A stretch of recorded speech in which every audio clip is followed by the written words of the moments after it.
At ilagay na natin guys ang ating vegetable. Ito na yung ating vegetables guys. Masyadong mahaba guys.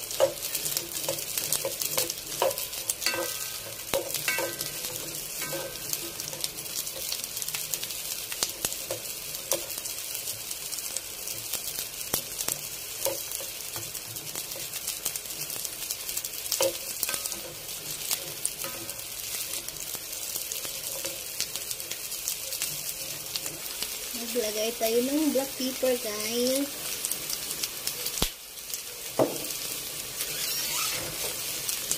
Lagay din tayo ng asin guys.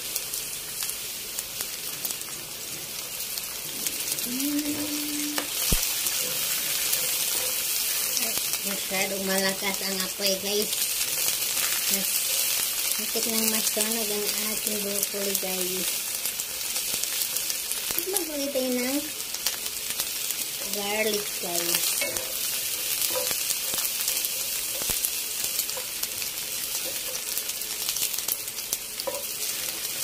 So ayan guys, luto ng ating broccoli. Tinanggal ko na yung garlic guys.